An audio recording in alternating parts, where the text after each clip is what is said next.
গুনার বদলায় পাপ করলে না দুনিয়াতে কোনো কিছু পাবেন না আখেরাতে কিছু পাবেন। এই হলো প্রথম কথা। গুনাহের কারণে দুনিয়াও কিছু মিলে না, দুনিয়াও কিছু মিলে না, গুনাহের কারণে আখেরাতও মিলে না। ওয়া ইন্নাল ফুজুরা ইয়াহদি ইলান নার। আল্লাহর নবী সাল্লাল্লাহু আলাইহি সাল্লাম হাদিসে বলছেন, গুনাহ আর পাপ যদি তওবা না করে, যদি ছেড়ে না দেয়, যদি ফিরে না আসে গুনাহ থেকে, আর আল্লাহ যদি মাফ না করে, আল্লাহর কসম নবী বলছে প্রত্যেক গুনার ঠিকানা, গন্তব্য জাহান্নাম। প্রত্যেক গুনার গন্তব্য কি? জাহান্নাম, জাহান্নাম, জাহান্নাম, জাহান্নাম। এজন্য মনে রাখবেন হারামের মাধ্যমেও কেউর উপার্জন বাড়ে না, বরং উপার্জন প্রত্যেকের খোদার কসম ওইটুকুই হয় যেইটুকু আসমান জমিন সৃষ্টির 50,000 বছর আগে আল্লাহ তাআলা বান্দার জন্য লৌহে মাহফুজে তাকদীরের মধ্যে লিখে রাখছেন। আমি হুজুর সামনে আছে, উনি শাইখুল হাদিস, আমার মুরব্বী আলেমে দিন, আমনে ওনার জিগায়নি। সুদখোরের সম্পদ বাড়ে নাই, হালাল বৈধ পন্থায় যদি উপার্জন করত তো তার এটুকুই হইতো। কারণ যদি সুদের কারণে টাকা বাড়ে, ঘুষের কারণে টাকা বাড়ে, তো পৃথিবীর সব সুদখোর সমান তালে বড় লোক না, পৃথিবীর সব ঘুষখোর এক তালে বড় লোক না, পৃথিবীর অসংখ্য দুর্নীতিগ্রস্ত মানুষ যারা প্রত্যেকদিন দুর্নীতি করে, প্রত্যেক দিন চুরি করে, প্রত্যেক দিন বাটফারি করে, কিন্তু অনভিক্ষা করে। হাতে ভিক্ষা করে কা? তুই আজ 30 বছর ধরে সিটারি করস, তুই বড় লোক হস টাকা কেন বলেন না? বুঝেন নাই হিসাবটা? তাহলে বুঝা গেল কি? উপার্জন ভিন্ন ভিন্ন, উপার্জন প্রত্যেকের ভিন্ন ভিন্ন। এক ইউনিভার্সিটিতে পড়লে বেতন সমান হয় না, এক কলেজে পড়লে বেতন সমান হয় না, এক স্ট্যান্ডে সিএনজি চালাইলে ইনকাম সমান হয় না, এক বাজারে মুদি দোকান দিলে ইনকাম সমান হয় না। আমরা হুজুর, আমার মাদ্রাসার পাশে আরেক মাওলানা সাহেব আছে, আমাদের ঘনিষ্ঠ বন্ধু মানুষ, মাওলানা মুফাজ্জল ভাই। তো উনি খুব ভালো মানুষ, মজা করে একদিন বলতেছে, আনিস ভাই, আমতা তো সবাই বইয়ায়, সব দিত মাছ ঢোকে না।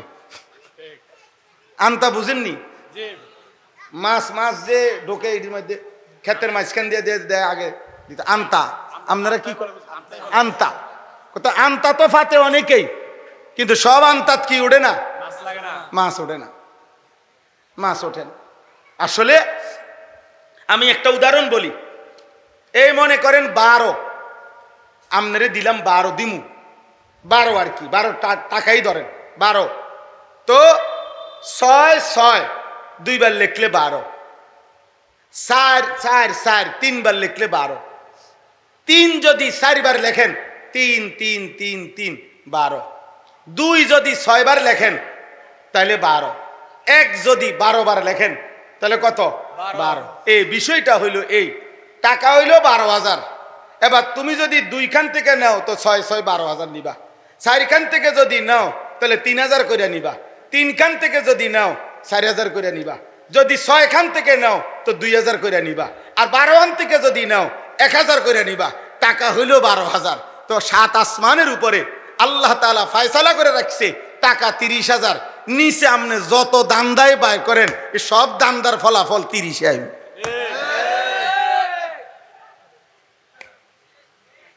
আপনি 6 করে নেন, আর 4 করে নেন, 3 করে নেন, আর 2 করে নেন, আর 1 করে নেন, ফলাফল আসবে কত? 12। হ্যাঁ, এটা বুঝা উচিত। কুল্লুন ফি কিতাবিম মুবিন।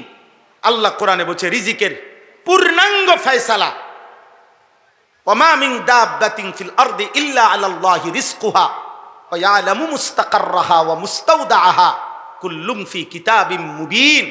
আল্লাহ বলে রিজিকের প্রতি লোকমা, প্রতি ঢোক পানি, প্রতিটা নিঃশ্বাস দুনিয়ায় আমি যাকে যেটুকু দেব, আল্লাহর কসম আল্লাহ বলছেন আমি স্পষ্ট তাকদীরের মধ্যে আসমান জমিন সৃষ্টির 50,000 বছর আগে লিখে রাখছি।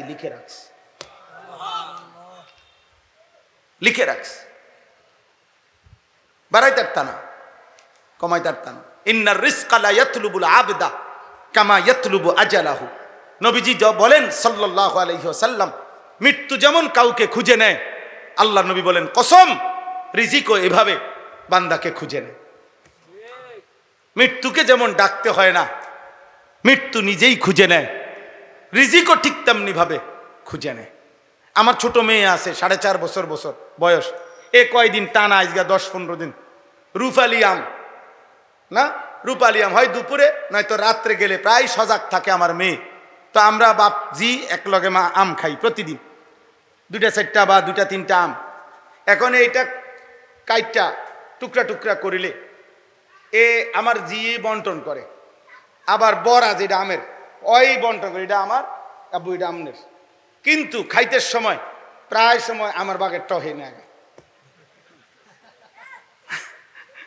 তো ইনসাফে হইলো তুমি বাগ করলা, এটা আমার এটা তোমার, এখন তোমারটা খাইয়ে সেটা তাড়াতাড়ি আবার আমার এটাও নেয়। তাই আমি বুঝলাম, মাঝে মাঝে হাসি আর বলি বিবির কাছে যে আমার আসমানওয়ালার রিজিকের ফয়সালা এটা। মালিক যেন বলে জানিস তোমার জি বন্টন করলেও হইতো না, তুমি বন্টন করলেও হইতো না, আমি আসমানে আমি রব্বুল আলামিন যেভাবে বন্টন করেছি সেভাবেই হবে, সেভাবেই। এমনও টুকরা আছে আমের আমি কাছে নিয়ে আইছি মুখের, ওইখান থেকে আমার হাতের থেকে নিয়ে খাইয়া লাইছি। এটা বুঝাইলাম আর জাস্ট। তাহলে রিজিক কোথায়? আসমানে। আসমানে রিজিক আসমানে।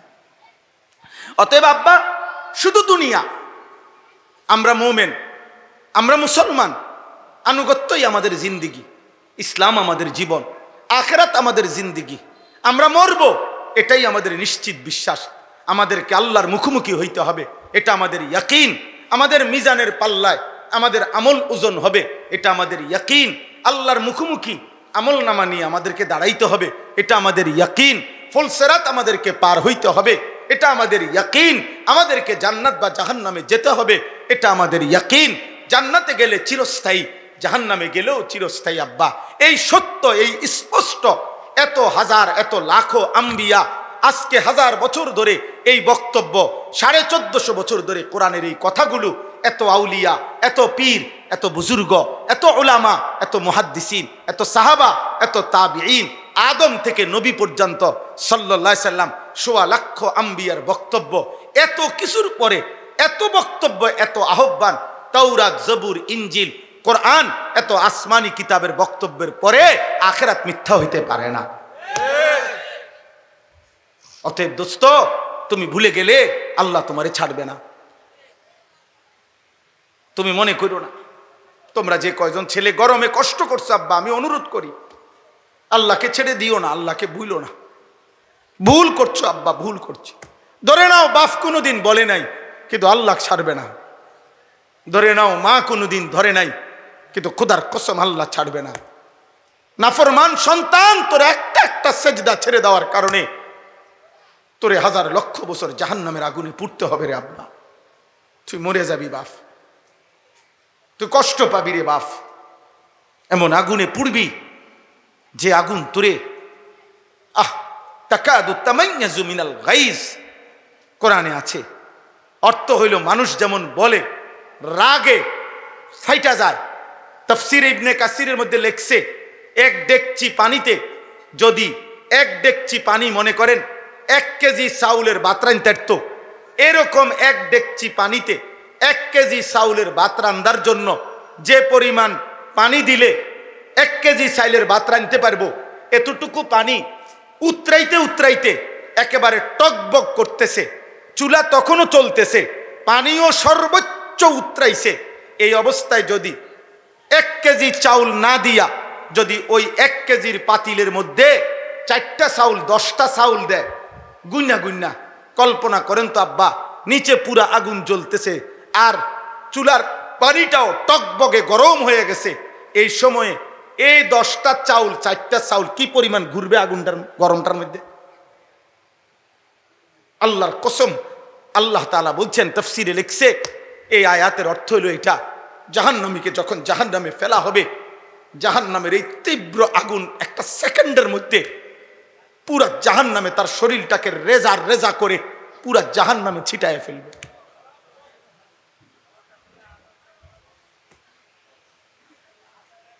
তাকাদু তামাইয়াজু মিনাল গাইজ,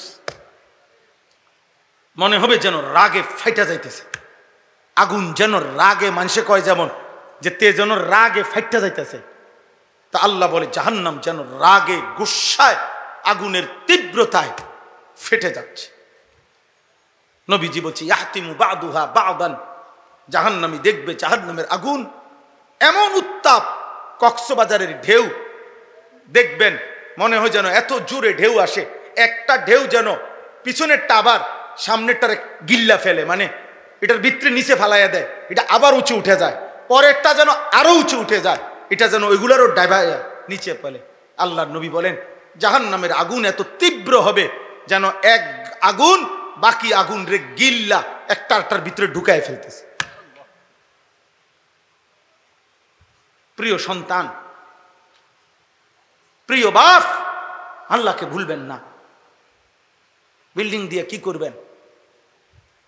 আমি কয়েকদিন বলছি, এই কোরবানির আগে আমি এক ভদ্রলোকের বাড়িতে গেছি। ভদ্রলোকের দোতলা বিল্ডিং, দোতলা বিল্ডিং এর নিচতলায় উনি থাকে, আর দোতলাও আমি দেখছি। দেখতে গিয়ে ওনার দোতলার এক পাশে একটা রুম একটু অন্ধকার অন্ধকার, আলো কম। আমি বললাম আঙ্কেল এখানে কি?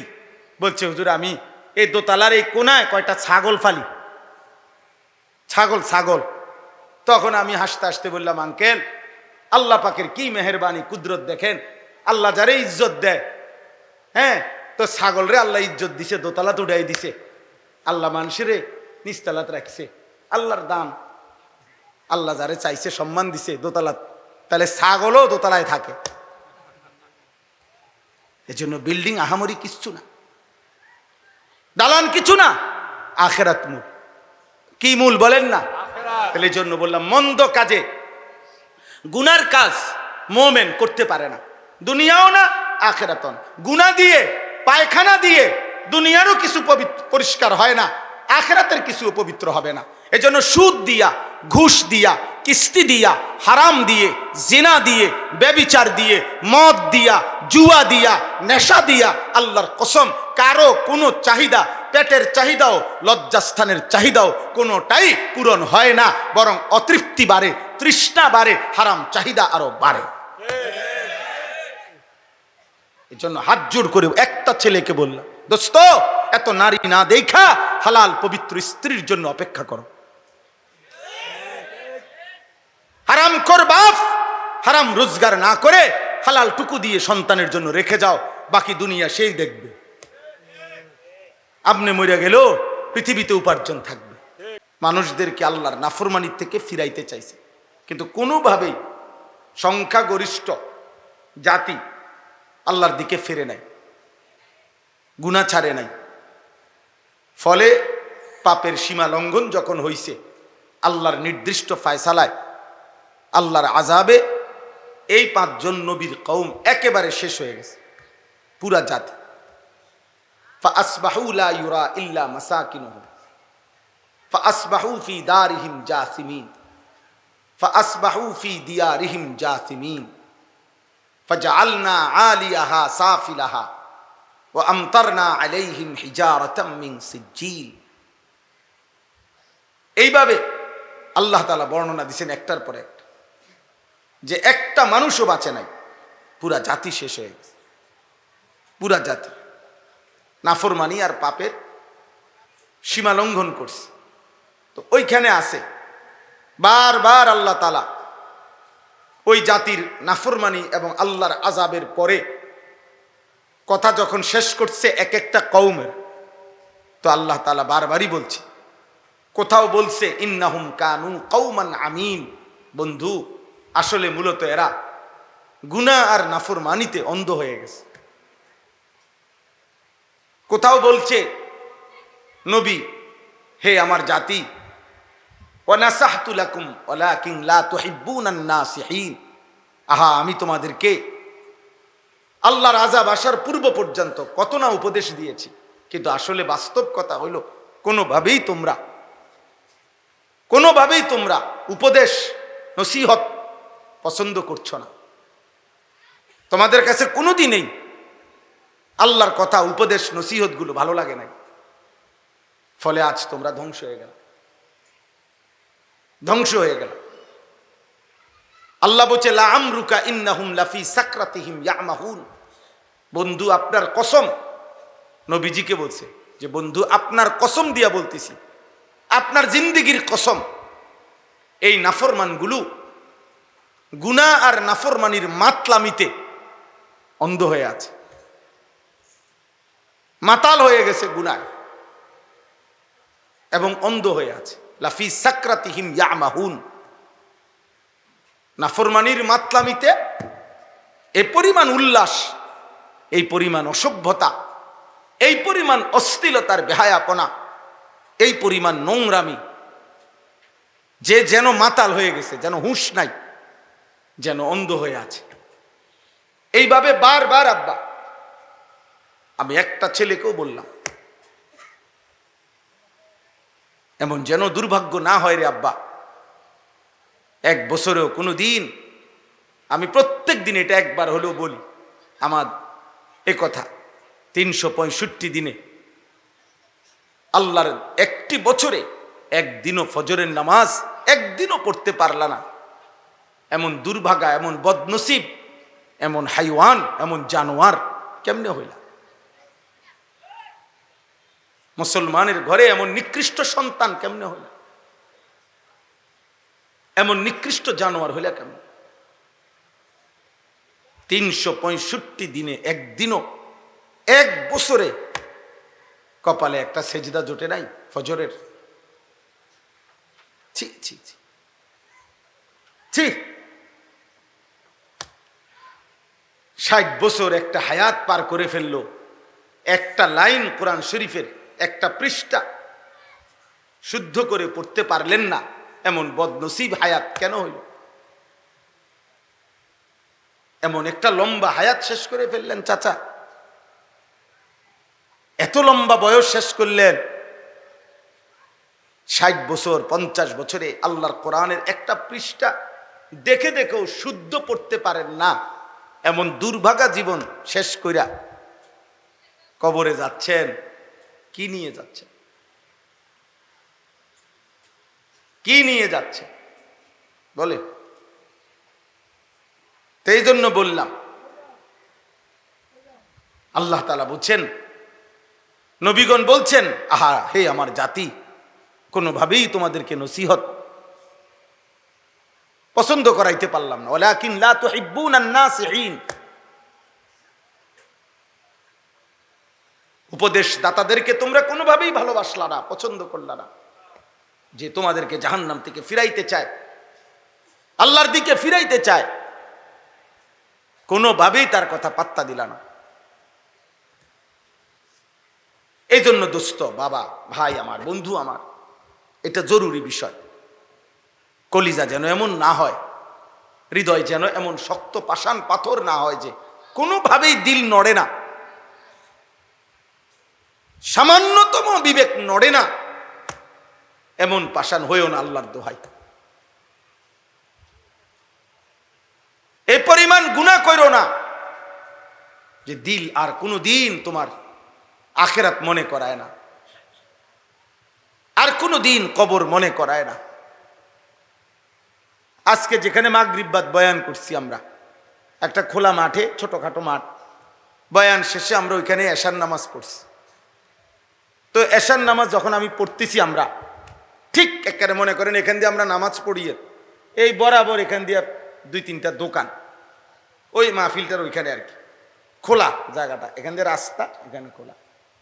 4 রাকাত ফরজ নামাজ আমরা এতগুলো মানুষ পড়তেছি, এই 2টা দোকানে বৈশা কতগুলো মানুষ, মনে 20-25 জন হইব, এক টানা কথা কইতেছে, আওয়াজ করতেছে, চিল্লাচিল্লি করতেছে, এখানে নামাজ চলতেছে।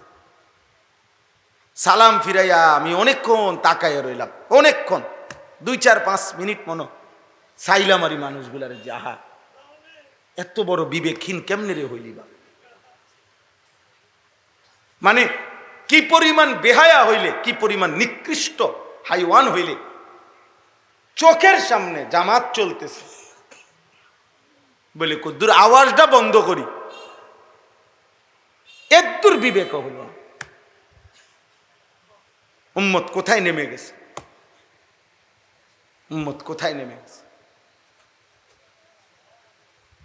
আপনারা একজন চাচা, এখানে অনেক বয়স্ক মুরব্বী আছেন, একজন চাচা দাঁড়াইয়া দেখেন, চাচা এরা আপনাদেরই ছেলে, এখানে আপনাদের বয়স্কদের চাইতে নওজোয়ান বেশি। আপনারা এদের চেহারার দিকে তাকাইয়া, আপনারা যারা নিয়মিত নামাজ পড়েন বুড়া মানুষ, এমন একজনও দেখেন, দেখেন যে এখানে কয় পার্সেন্টের চেহারায় যুবক নামাজের চিহ্ন আছে। দেখবেন 99% চেহারায় নামাজের চিহ্ন নাই। প্রতি 100 জনের মধ্যে 99 জনের চেহারায় নামাজের কোনো চিহ্ন নেই। চেহারা দেখলেই বোঝা যায় এই হাইওয়ান আজ বহুদিন হয় আল্লাহকে সেজদা দেয় না। চুল, চেহারা, লেবাস, অঙ্গভঙ্গি দেখলেই বোঝা যায়। তাইলে আমার ভাই আল্লাহকে এইভাবে ভুলে গেলেন কেন? তো এই জন্য আমার শুধু ওই কথাটা বলার জন্য যে গুনাহ যেন, পাপ যেন অন্ধ বানায় না ফেলে। আল্লাহ পাপীকে বলছে কওমান আমিন, হে নবী বেঈমানগুলো মূলত অন্ধ হয়ে গেছে। কোথাও বলছে হে নবী কসম, আল্লাহ কসম দিছে বেটা, নাফরমান যেন মাতাল হয়ে গেছে, অন্ধ হয়ে গেছে। নাফরমানকে আল্লাহ মাতাল বলছে।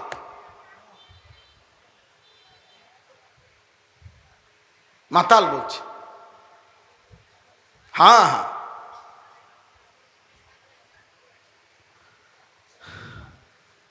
এজন্য আমরা প্রত্যেকে, আমরা মুসলমান, আমরা ইমানদার, আমাদেরকে এইভাবে আল্লাহ ভুলে যাওয়া দিনের পর দিন, বছরের পর বছর উচিত না, কোনোভাবেই উচিত না। আমি অনুরোধ করলাম, কোনো একটা ছেলে যদি বুঝে থাকো, আমার আব্বা তুমি ভাইব, আমি হুজুর প্রত্যেক দিন ভাবি এটা, যে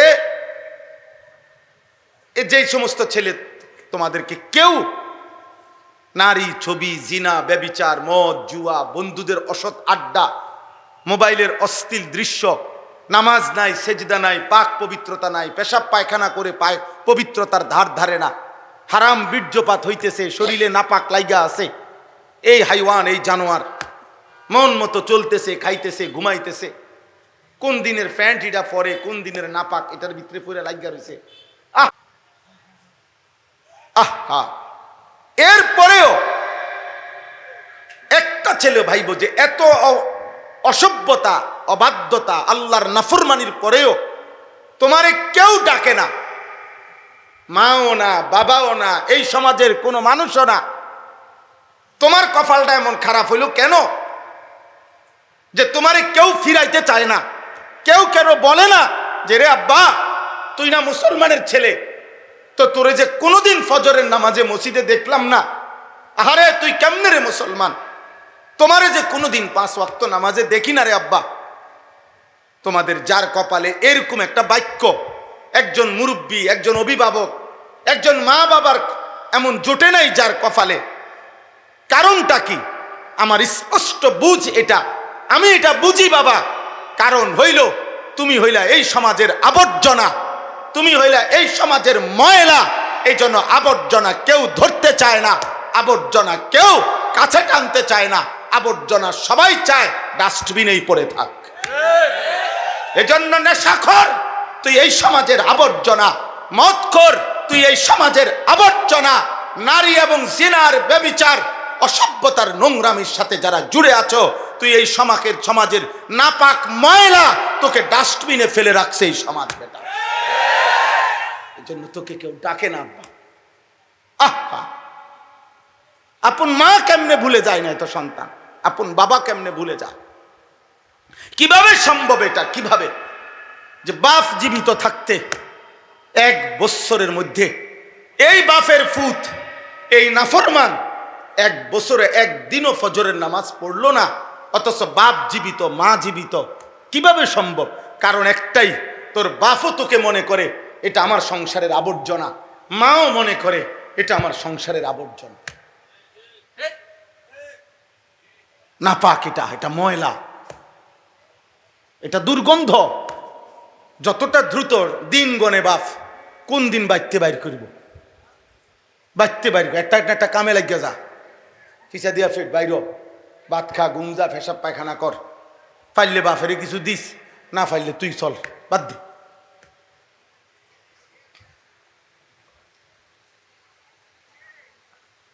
আফসুস। অথচ আমি উদাহরণ বলি, কয়েকটা উদাহরণ বলি, আপনারা বুঝবেন। ছেলের আব্বা তোমরাও শোনো। একজন নবী, যিনি আমাদের পিতা ইব্রাহিম আলাইহিস সালাম, আমরা ওনার নাম জানি কিনা? কথা বলেন না। উনি আমাদের পিতা কিনা? হুয়া সাম্মাকুমুল মুসলিমিন। তাহলে আমাদের মুসলিম জাতির পিতা তিনি। ইব্রাহিম আলাইহিস সালামের কয়েকটা উদাহরণ আমি বলি, আপনারা আন্দাজ করবেন, সবাই বুঝবেন, দেখবেন। এক নাম্বার, ইব্রাহিম আলাইহিস সালামকে আল্লাহ তাআলা জীবনে বারবার পরীক্ষা নিছেন। ওয়া ইদিবতালা ইব্রাহিমা রাব্বুহু বিকালিমাতিন ফাআতাম্মাহুন্না।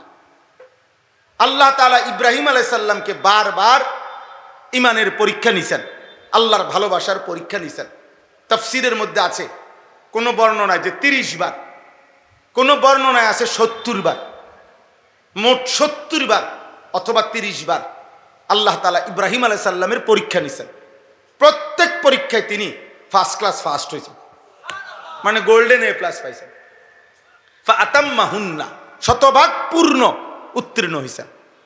এরপরে খেয়াল করতেছেন আপনারা, এরপরে আল্লাহ বললেন, ক্বালা ইন্নী জাইলুকা লিন্নাসি ইমামা।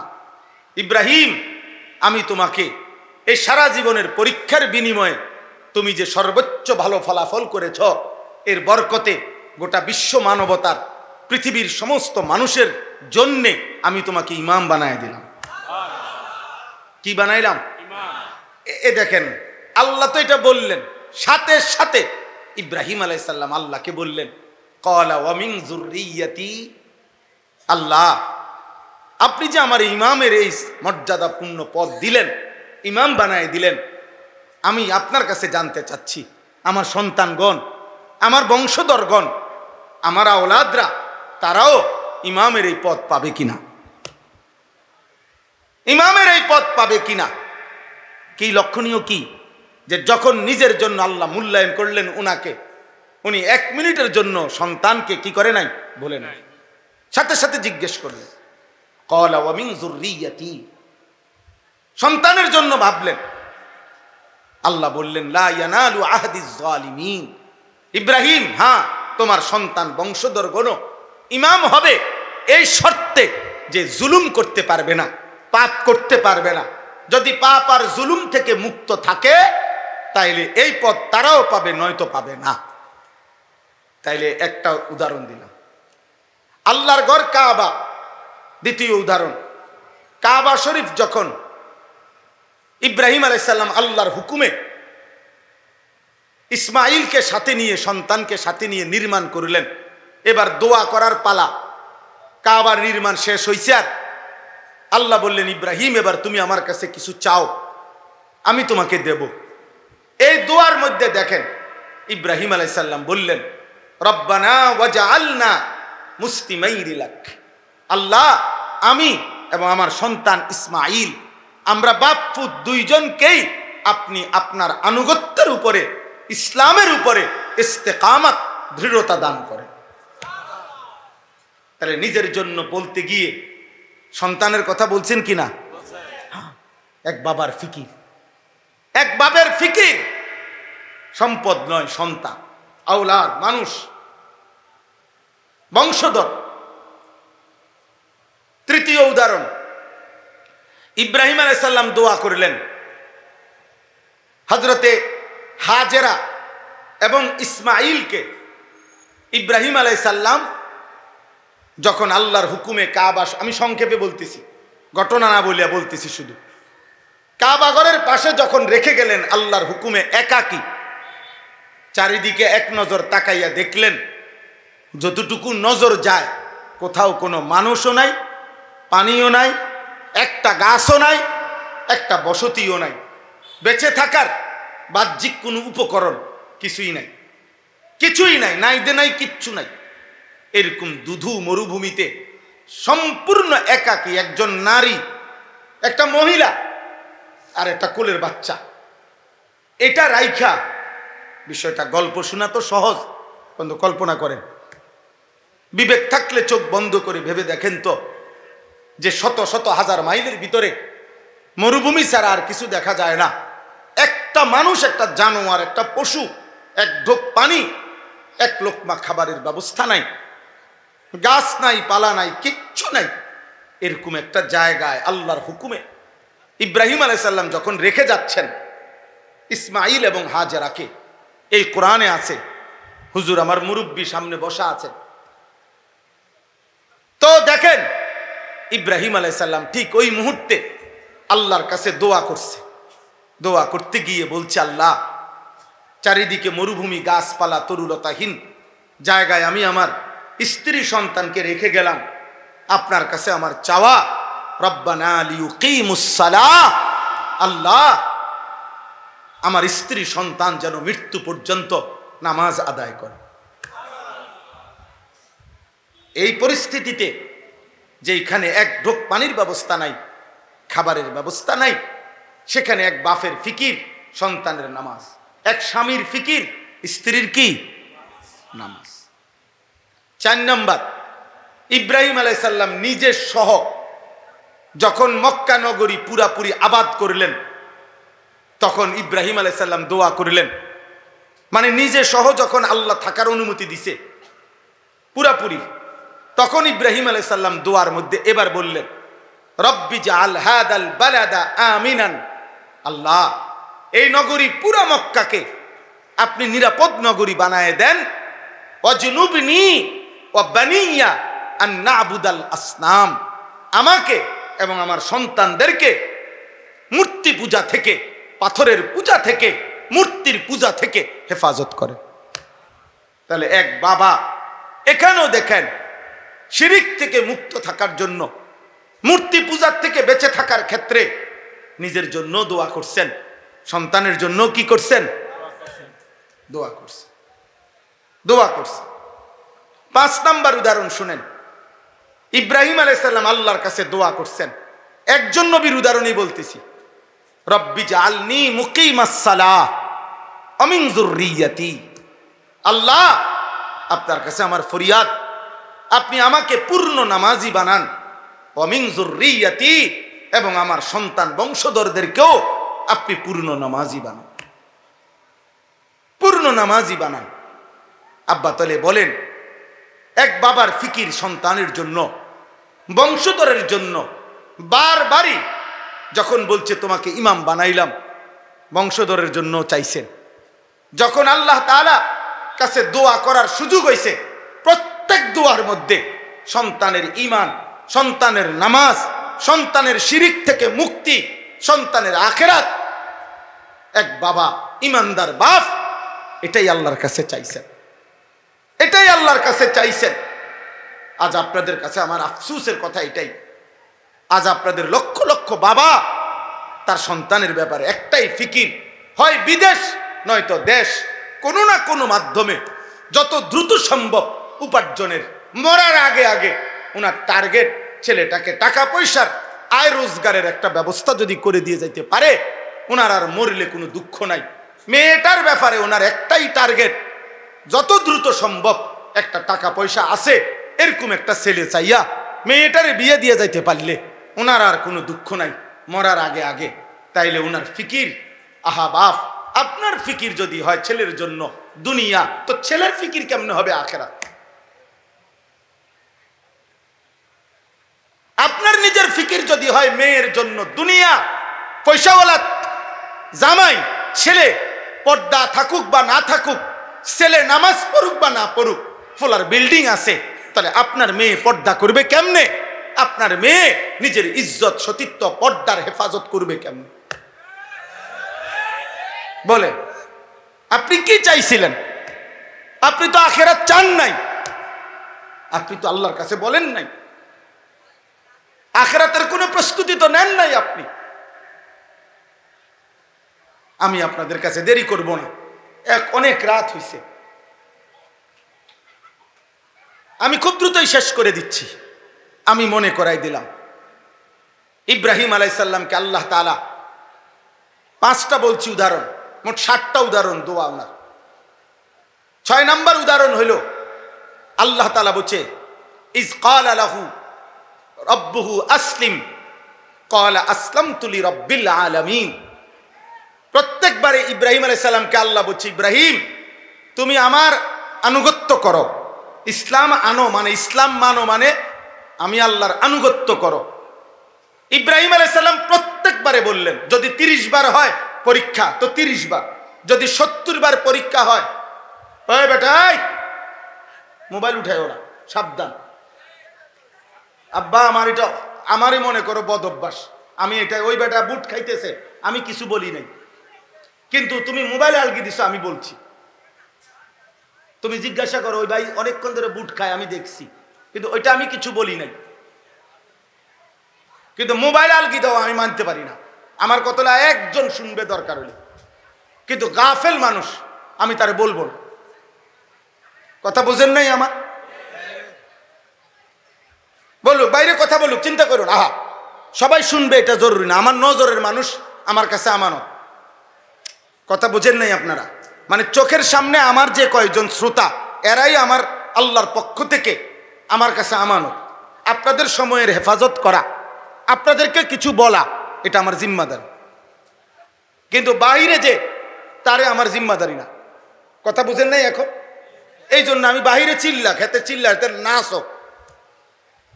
এই দিন আমি গত বৃহস্পতিবার, বিশ্বাস করেন আপনাদের সত্য কথা বলি, ঢাকা যাত্রাবাড়িতে একটা মাদ্রাসা 7 তলা ভবন আর কি, একটা মার্কেট বিল্ডিং এর 6 তলা এবং 7 তলা, এই 2 তলা হলো মাদ্রাসা, 2 তলা এবং 3 তলা হলো কমিউনিটি সেন্টার।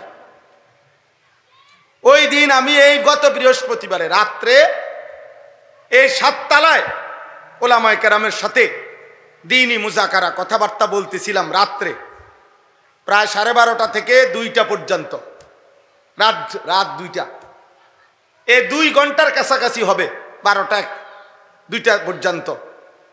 এই 2 ঘন্টায় আমরা এখানে কথা বলছি, দ্বীনি আলোচনা করছি, ওই 2 তলায় এবং 3 তলায় কমিউনিটি সেন্টারে। এই পুরাটা টাইম ফুল সাউন্ডে ডেকসেট বাজছে এবং নর্তকী নাচছে। কারে কসম খোদার,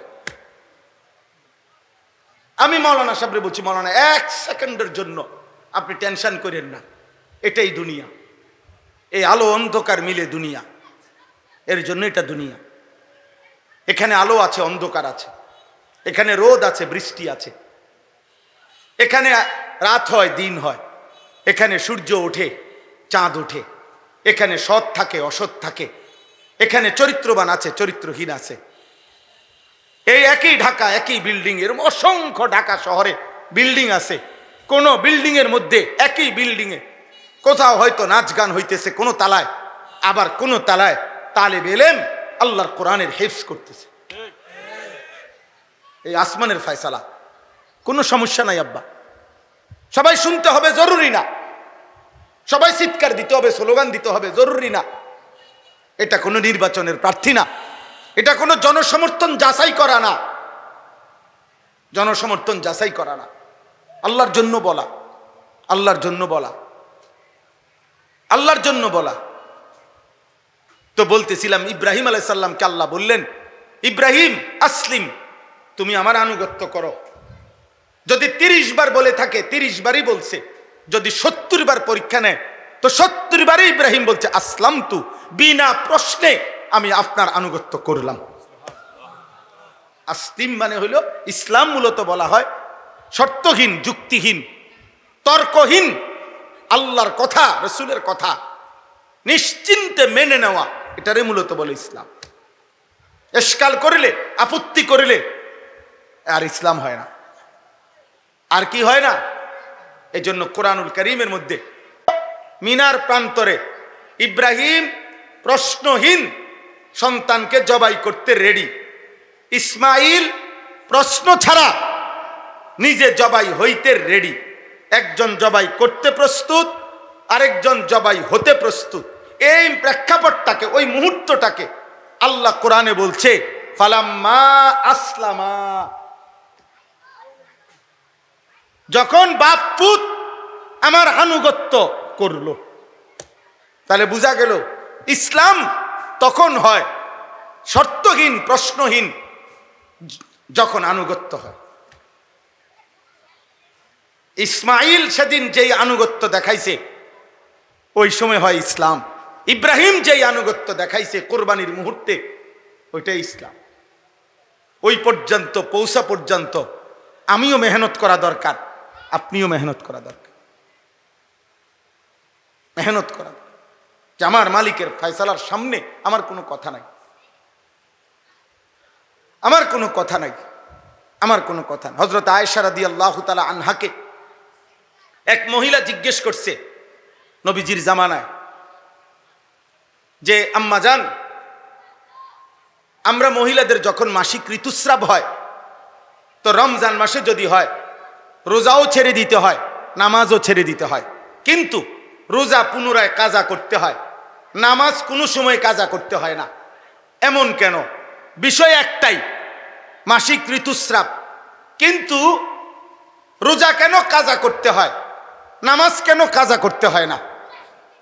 তখন আম্মা জান আয়েশা রাদিয়াল্লাহু তাআলা আনহা কোনো যুক্তি না দেখাইয়া তিনি শব্দ শুধু বলছে, হা কাদা আমারা রাসূলুল্লাহ সাল্লাল্লাহু আলাইহি সাল্লাম।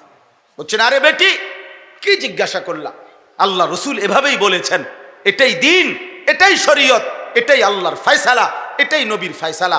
এখানে তোমার যুক্তি তালাশ করা, প্রশ্ন উত্থাপন করার কোনো দরকার নেই। এটা দিন, এটা ইসলাম।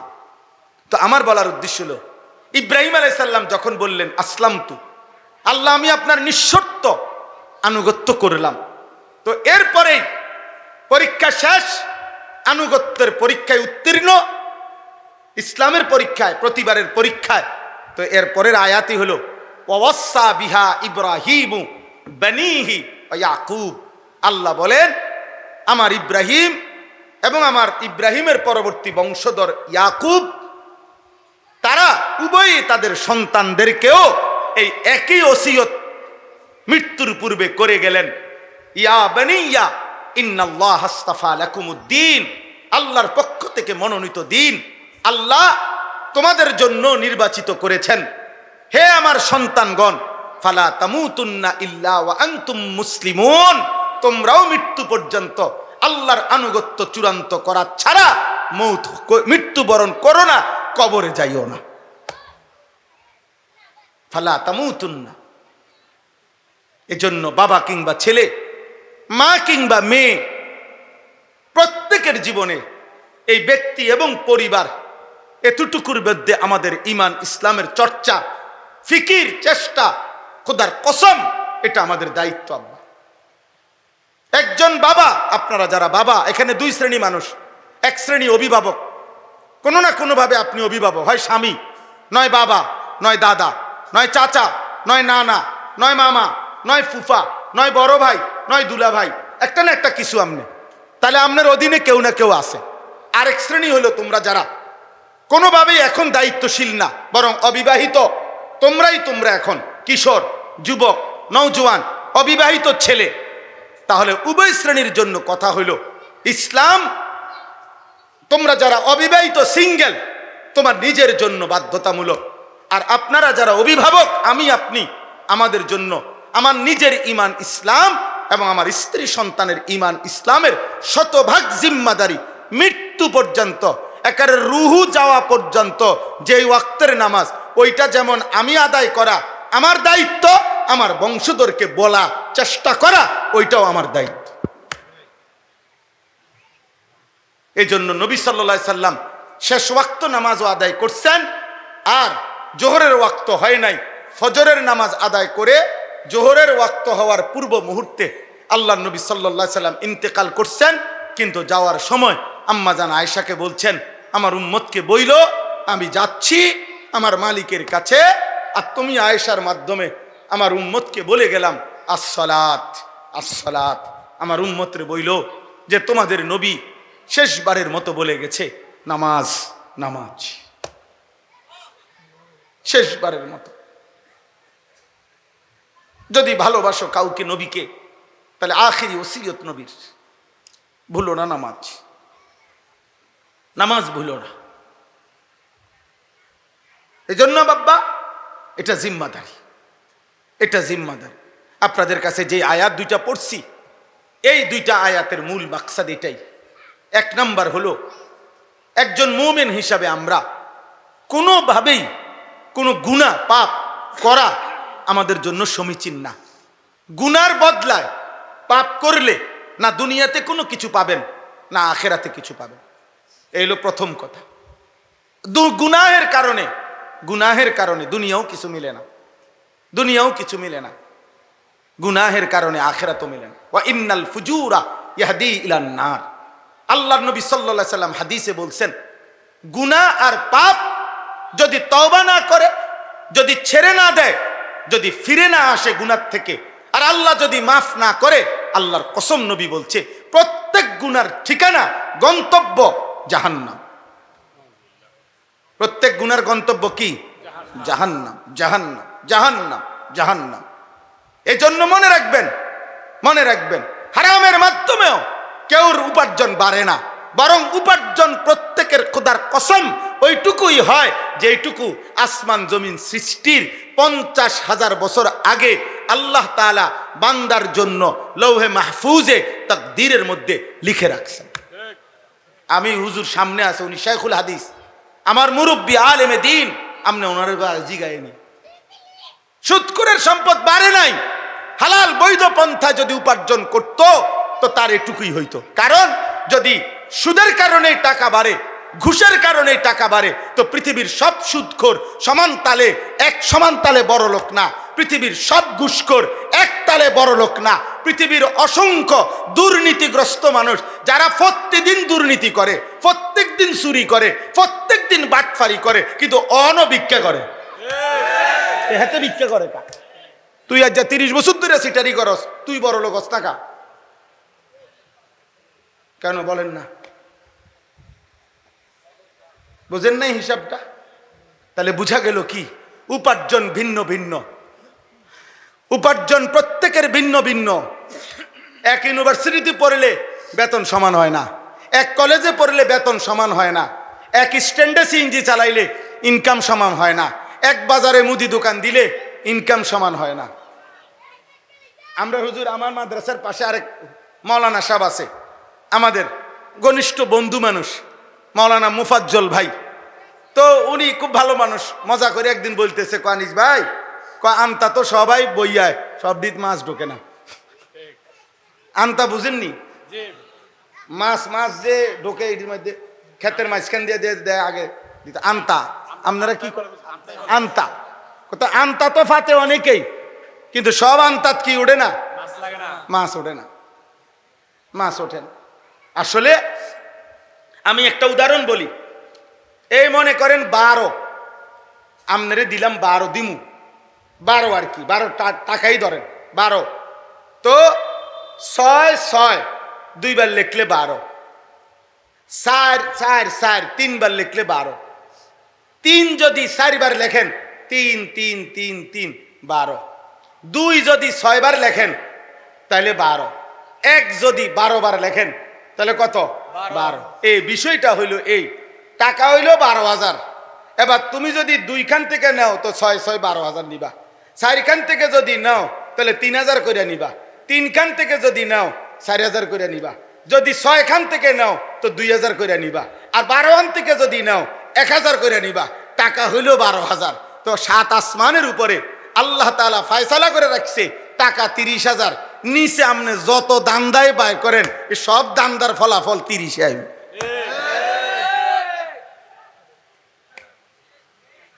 আপনি 6 করে নেন, আর 4 করে নেন, 3 করে নেন, আর 2 করে নেন, আর 1 করে নেন, ফলাফল আসবে কত? 12। হ্যাঁ, এটা বুঝা উচিত। কুল্লুন ফি কিতাবিম মুবিন। আল্লাহ কোরআনে বলছে রিজিকের পূর্ণাঙ্গ ফয়সালা। ওমা মিন দাব্বাতিন ফিল আরদি ইল্লা আলাল্লাহি রিজকুহা ওয়া ইয়ালামু মুস্তাকাররাহা ওয়া মুস্তাওদাআহা কুল্লুন ফি কিতাবিম মুবিন। আল্লাহ বলে রিজিকের প্রতি লোকমা, প্রতি ঢোক পানি, প্রতিটা নিঃশ্বাস দুনিয়ায় আমি যাকে যেটুকু দেব, আল্লাহর কসম আল্লাহ বলছেন আমি স্পষ্ট তাকদীরের মধ্যে আসমান জমিন সৃষ্টির 50,000 বছর আগে লিখে রাখছি, লিখে রাখছি, লিখে রাখছি। বাড়াইতে পারতা না, কমাইতে পারতা না। ইন্নার রিজকা লা ইয়াতলুবুল আবদা কামা ইয়াতলুবু আজালাহু। নবীজি বলেন সাল্লাল্লাহু আলাইহি ওয়াসাল্লাম, মৃত্যু যেমন কাউকে খুঁজে নেয়, আল্লাহ নবী বলেন কসম, রিজিকও এভাবে বান্দাকে খুঁজে নেয়। মৃত্যুকে যেমন ডাকতে হয় না, মৃত্যু নিজেই খুঁজে নেয়, রিজিকও ঠিক তেমনি ভাবে খুঁজে নেয়।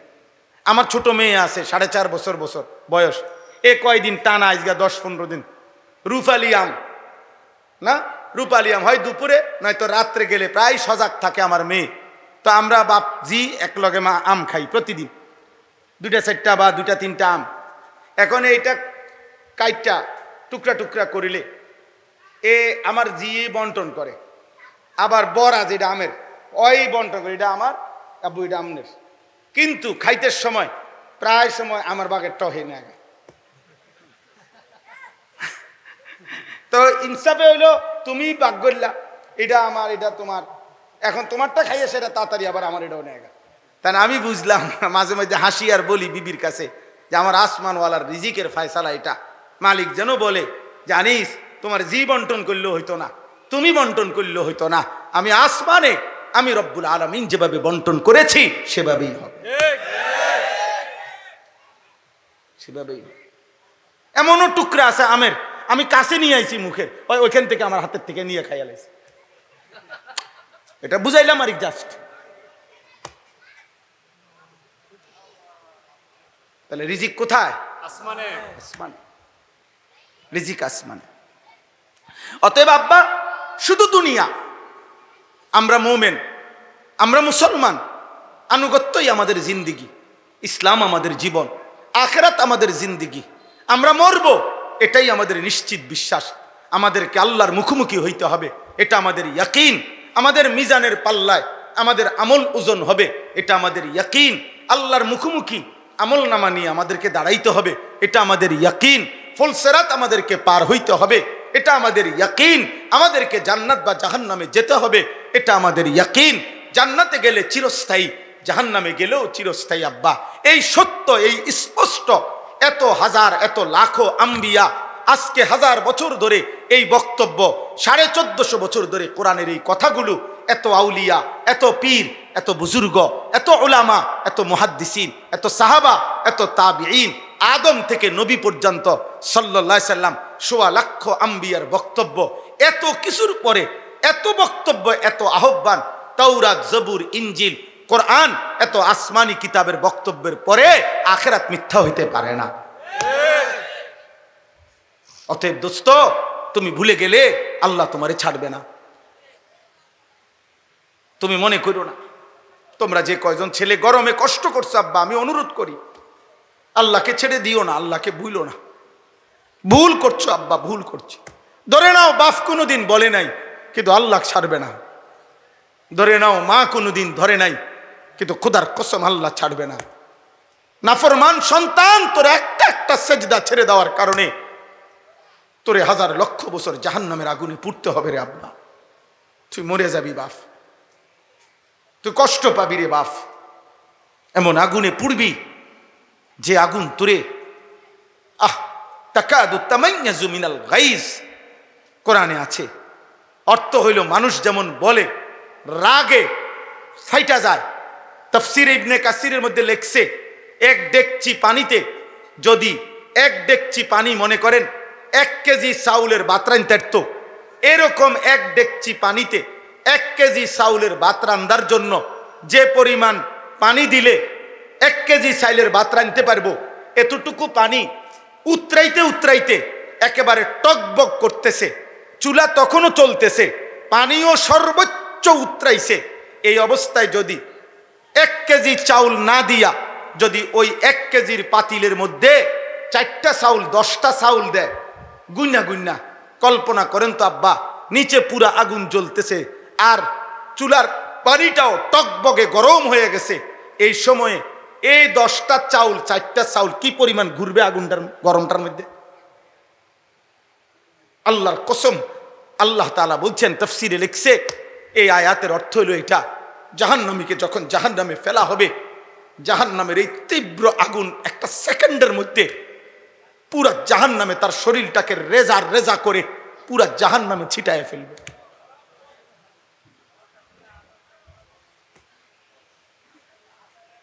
তাকাদু তামাইয়াজু মিনাল গাইজ,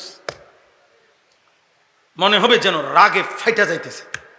আগুন যেন রাগে, মানুষে কয় যেমন যে তে যেন রাগে ফাইটা যাইতেছে, তা আল্লাহ বলে জাহান্নাম যেন রাগে গুসায় আগুনের তীব্রতায় ফেটে যাচ্ছে। নবীজি বলছে ইয়াহতিমু বাদুহা বাদান, জাহান্নামী দেখবে জাহান্নামের আগুন এমন উত্তাপ, কক্সবাজারের ঢেউ দেখবেন মনে হয় যেন এত জোরে ঢেউ আসে, একটা ঢেউ যেন পিছনেরটা আবার সামনেরটারে গিল্লা ফেলে, মানে এটার ভিতরে নিচে ফালাইয়া দেয়, এটা আবার উঁচু উঠে যায়, পরেরটা যেন আরো উঁচু উঠে যায়, এটা যেন ওইগুলারও ডাইভাইয়া নিচে ফেলে। আল্লাহর নবী বলেন জাহান্নামের আগুন এত তীব্র হবে যেন এক আগুন বাকি আগুন রে গিল্লা একটার ভিতরে ঢুকায় ফেলতেছে। প্রিয় সন্তান, প্রিয় বাপ, আল্লাহকে ভুলবেন না। বিল্ডিং দিয়ে কি করবেন? আমি কয়েকদিন বলছি, এই কোরবানির আগে আমি এক ভদ্রলোকের বাড়িতে গেছি। ভদ্রলোকের দোতলা বিল্ডিং এর নিচতলায় উনি থাকে, আর দোতলাও আমি দেখছি। দেখতে গিয়ে ওনার দোতলার এক পাশে একটা রুম একটু অন্ধকার, আলো কম। আমি বললাম আঙ্কেল এখানে কি? বলছে হুজুর আমি এই দোতলার এই কোনায় কয়টা ছাগল ফালি, ছাগল। তখন আমি হাসতে হাসতে বললাম আঙ্কেল আল্লাহ পাকের কি মেহেরবানি কুদরত দেখেন, আল্লাহ যারে ইজ্জত দেয়, হ্যাঁ, তো ছাগল রে আল্লাহ ইজ্জত দিছে, দোতলাত উঠাই দিছে। আল্লাহ মানুষেরে নিচতলাত রাখছে, আল্লাহর দান।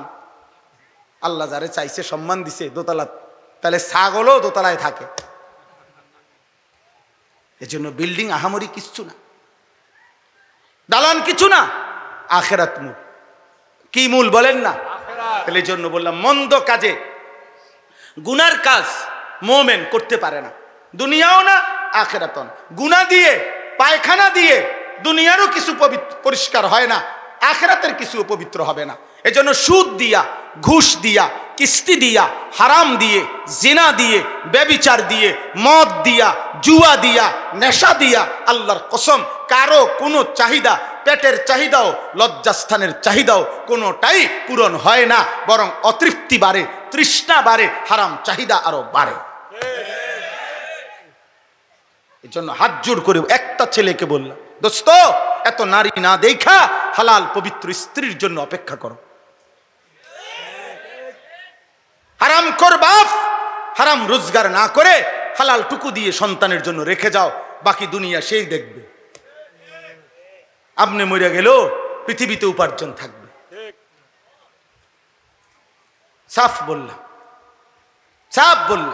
এজন্য গুনাহ দিয়ে দুনিয়াও অর্জন হয় না, আখিরাতও অর্জন হয়। বরং প্রত্যেকের জীবনে তাই হয় যা আল্লাহর ফয়সালা আগের থেকে, যা কি আগের থেকে। আমরা ছোটবেলায় উস্তাদের মুখে আরবি একটা গল্প শুনছিলাম। আরব দেশের এক শায়েখ, এক বয়স্ক মুরব্বী, ওনার ঘোড়া নিয়া আপনার মসজিদের সামনে আসছে নামাজ পড়তে। আরবি গল্প আর কি, ছোট্ট গল্প। তো মসজিদে যখন ঢুকতে যাচ্ছে, ওনার ঘোড়াটা যে বাঁধ দিব রশিটা কোনো জায়গা পাচ্ছে না। তখন একটা ছেলেকে বলছে, বাবা তুমি ঘোড়াটা, আমার ঘোড়ার লাগামটা ধরে রাখো, আমি নামাজটা পড়েই আসতেছি তুমি। তখন উনি নামাজ পড়তে ভিতরে গেছে, ছেলেটা এই ফাঁকে ঘোড়ার লাগামটা খুললা এটা নিয়া ঘোড়াটারে ছেড়ে দিয়া সে গেছে গাইটা নিয়া। এটা নিয়ে সে 5 দিরহামে একটা দোকানে এই ঘোড়ার লাগাম বিক্রি হয় যেখানে, ও কাছে বেচ চালাইছে। বুঝছেন নি কথা? ওই চলে গেছে ভাগ্যে। এখানে এই লোক নামাজ পড়ে পকেটের থেকে 5টা দিরহাম, মানে ধরেন 5 টাকা, তো 5 টাকা বের করছে, ওই জামানার কথা। তো 5 দিরহাম বের করছে, মনে মনে নিয়ত করে রাখছে ছেলেটা নিশ্চয়ই দাঁড়ায় আছে, কষ্ট করছে, তারে এই টাকাটা হাদিয়া দেব কিছু খাইতে। বাইর হইয়া দেখে গোড়াও নাই, লাগাম, গোড়াই নাই, লাগামাইব করতে গোড়াই নাই, ফুলাও নাই। তো হতাশ হইয়া একটু আগে বাইরা তালাশ করতেছে ঘোড়া। কিছু দূর যাওয়ার পরে রাস্তার পাশে পাইছে ঘোড়াটা দাঁড়াইয়া আছে, ঘাস খাইতেছে। তো ঘোড়াটাকে ধরছে, ধরে তো এরপরে এটা কারো কাছে রাইখা বা যেটাই করছে, এরপরে একটা লাগাম জিজ্ঞাসে মানুষের দোকান কোথায় কোথায় পাওয়া যায়। তো মনে করেন কাছাকাছি দোকানের ঠিকানা বলাতে এই লোক ওই দোকানে গেছে, গিয়েই দেখছে সামনেই যেখানে লাগামগুলো ঝুলানো আছে তার লাগাম যেটা ছিল এটাও দেখা যাইতেছে, এটা ঝুলানো। তো উনি গিয়েই এটার দাম জিগাইছে যে ভাই এটা কত বিক্রি করবেন? কয় যে দেখেন আপনার সাথে আমি 900 বলার কিছু নাই, আমার একটা ছেলে আমার কাছে এটা বিক্রি করতে আসছে কিছুক্ষণ আগে, আমি 5 দিরহাম দিয়া এটা কিনছি, আপনি আমাকে ওই মূল্য দিয়েই নিতে পারেন। তো উনি 5 দিরহাম দিয়া এটা কিন্না তখন তিনি এই কথাটা বলছেন। মানে আমরা ছোটবেলায় ওস্তাদের মুখে নসিহত হিসাবে এটা শুনছি যে ওই বৃদ্ধ নামাজি ব্যক্তিটা বলছে, হায় বাচ্চা, আহা বাবা, এই 5টি দিরহাম তো হালাল ভাবে আমি তোমার জন্য রেডি করছিলাম, তুমি কেন হারাম ভাবে নিলা? বুঝেন নাই কথাটা? উনি তো তার এই 5 টাকাই দিত, কিন্তু এবারের কাছ থেকে নিলে এটা কি হইতো? কিন্তু এখন যেমনি নিচ্ছে এটা কি হইছে? তাহলে টাকা সমানই, টাকা কি সমান।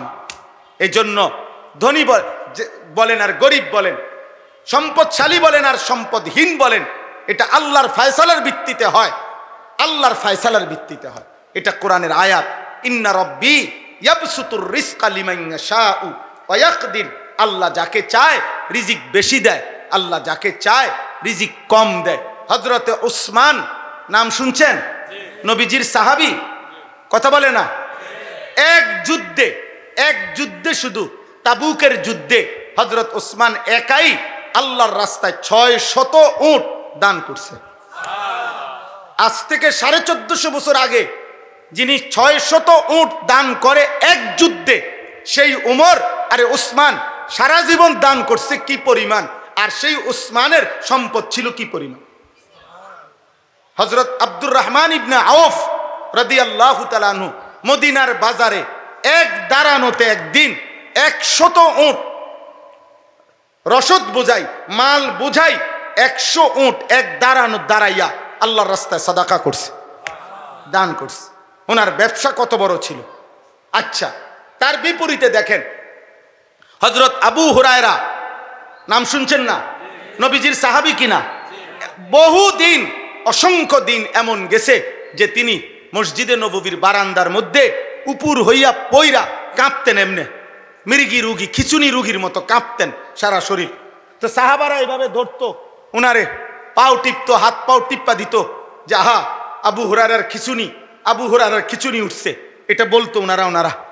তো হাদিসে স্পষ্ট আছে হযরত আবু হুরায়রা চোখের পানি ফেলতেন আর বলতেন, আল্লাহি মা বি ইল্লাল জু', আল্লাহর কসম সাহাবীরা, আমার মৃগী রোগ না, খিচুনি না, আমার পেটের ক্ষুধায় আমি এমন কাঁদতেছি। ডায়াবেটিস রোগী দেখেন, খানা দেরি হইলে তার শরীর কাঁপা শুরু হয়, কথা বুঝছেন না? ক্ষুধার কষ্টে উনি বলতেছেন আমি কাঁপতেছি। তাহলে ইনিও সাহাবী, যিনি এমন দারিদ্র ছিলেন যে ক্ষুধার কষ্টে কাঁপতেছে। উনিও সাহাবী, যিনি এমন সম্পদশালী ছিলেন যে এক যুদ্ধে 600 উট দান করছে। তো বোঝা গেল ওসমানকে সম্পদ বেশি যিনি দিছেন তিনিও আল্লাহ, আর আবু হুরায়রাকে যিনি সম্পদ দেন নাই তিনি আল্লাহ। বুঝেন নাই কথা? দোস্ত আমার কথা শেষ, কষ্ট দিলাম, আপনাদেরকে অনুরোধ করলাম এই কথাটাই এখানে। শুধুমাত্র দুনিয়া ভালো কাজ করেও আপনি যদি দুনিয়ার সুনাম, সুখ্যাতি, দুনিয়ার প্রভাব প্রতিপত্তি, দুনিয়ার কোনো সৌন্দর্য, দুনিয়ার বড় বাড়ি, বড় গাড়ি, বড় নেতা, বড় দানশীল, বড় কিছু মনে করবে, এজন্য ভালো কাজও যদি দুনিয়ার উদ্দেশ্যে করেন, তাইলে আল্লাহ তাআলা বলেন যেটুকু নির্ধারিত দুনিয়া ওইটুকু আমি দুনিয়া তোমারে পূর্ণ দেব, তবে ওয়াদা দিলাম আখিরাতে জাহান্নাম ছাড়া আর কিছু দেব না। এই শেষ কথা, এইটাই আয়াত। মান কানা ইউরিদুল হায়াতাদ দুনিয়া ওয়া জিনাতাহা, আল্লাহ তাআলা বলেন পুরা জিন্দেগি যে কেবল দুনিয়ার জীবনটাই চেয়েছে, ওয়া জিনাতাহা, দুনিয়ার সৌন্দর্য, দুনিয়ার বাড়ি, দুনিয়ার গাড়ি, দুনিয়ার নারী, দুনিয়ার ক্ষমতা, দুনিয়ার প্রভাব, দুনিয়ার প্রতিপত্তি। ভালো কাজও করছে দুনিয়ার আশায়, মন্দ কাজও করছে দুনিয়ার আশায়। নুওয়াফি ইলাইহিম আমালাহুম, আল্লাহ বলেন নুওয়াফি ইলাইহিম আমালাহুম ফিহা অহুম ফিহা লা ইউবখাসুন। আমি আল্লাহ যেটুকু তাকদীরে লিখে রাখছি ওইটুকু পূর্ণ দুনিয়া আমি তাকে দুনিয়াতেই দেব, কমাবো না, গুনার বিনিময়ে না, ওই ভালো কাজগুলোর বিনিময়ে আমি তাকে দুনিয়া দেব। তবে উলাইকাল্লাযীনা লাইসা লাহুম ফিল আখিরাতি ইল্লান নার, কিন্তু ওই নাফরমানদের জন্য আখিরাতে থাকবে না আগুন ছাড়া আর কিছু। ওয়া হাবিতা মা সানাউ ফিহা ওয়া বাতিলুম মা কানু ইয়ামালুন। আল্লাহ বলেন মন্দ যা করেছে সেটাও তাদের বাদ গেছে, আর উত্তম যা করেছে তাও বাদ গেছে। মন্দ তো এমনি বাদ, বুঝেন নাই? গুনাহগুলো তো কি এমনিই জাহান্নামের কারণ, আর নেক কাজগুলোও, ভালো কর্মগুলোও ইখলাস না থাকার কারণে, নিয়ত না থাকার কারণে, আখিরাত সন্তুষ্টি না থাকার কারণে, আল্লাহর সন্তুষ্টি না থাকার কারণে এগুলোও বাতিল, এগুলোও বাতিল। এই জন্য জওয়ান কিংবা বুড়া, আমি কিংবা আপনি, হুজুর কিংবা পাবলিক, আমাদের প্রত্যেকের জন্য দুই জিনিস জরুরি। এক, গুনাহ যেন আমারও না হয়, আপনাদেরও না হয়, গুনাহ যেন জওয়ানেরও না হয়, বুড়ারও না হয়। আর দুই, আমরা ভালো যা করছি, ইবাদত বন্দিগি, আল্লাহর হক বান্দার হোক, ইবাদত নামাজ কিংবা ভালো কোনো কাজ, জনকল্যাণ সেবামূলক যত কিছুই করি, করছি আল্লাহর জন্য। করছি কি জন্য? বলেন না আবার, কার জন্য? আখিরাতের জন্য, আল্লাহর জন্য, পরকালে কিছু পাওয়ার উদ্দেশ্যে। এই নিয়ত বারবার আমার শায়েখ আল্লামা মুফতি মুশতাকুন নবী সাহেব বলে, হৃদয়ে মাঝে মাঝে বুকে হাত দিয়ে দেখবেন হৃদয়ে আল্লাহ আছে কিনা, ঈমান আছে কিনা, আখিরাত আছে কিনা, আল্লাহর ভালোবাসা আছে কিনা। আল্লাহ আমাকে তৌফিক দান করেন, আল্লাহ আপনাদেরকে তৌফিক দান করেন, আল্লাহ আপনাদেরকে কবুল করে নেন, আল্লাহ আপনাদেরকে কবুল করেন। আপনারা আলহামদুলিল্লাহ মসজিদের জন্য যথেষ্ট পরিমাণ দান করেছেন। এই দানও যেন হয় কি জন্য?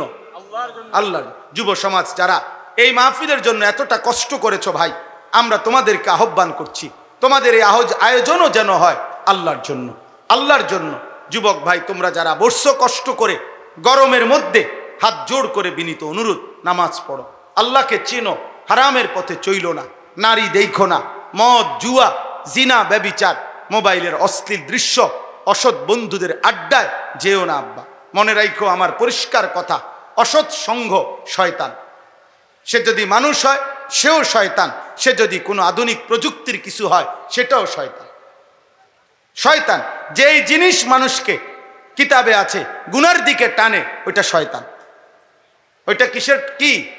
আল্লাহ আমাদেরকে মানুষ শয়তান, জিন শয়তান থেকে হেফাজত করেন, হেফাজত করেন। আল্লাযী ইউওয়াসউইসু ফি সুদুরিন নাস মিনাল জিন্নাতি ওয়ান নাস। আল্লাহ দুনো শয়তান থেকে আমাদেরকে হেফাজত করেন। এই মাহফিল আল্লাহ কবুল করে নেন, আপনাদেরকে ঈমান আমলের জীবন দান করেন।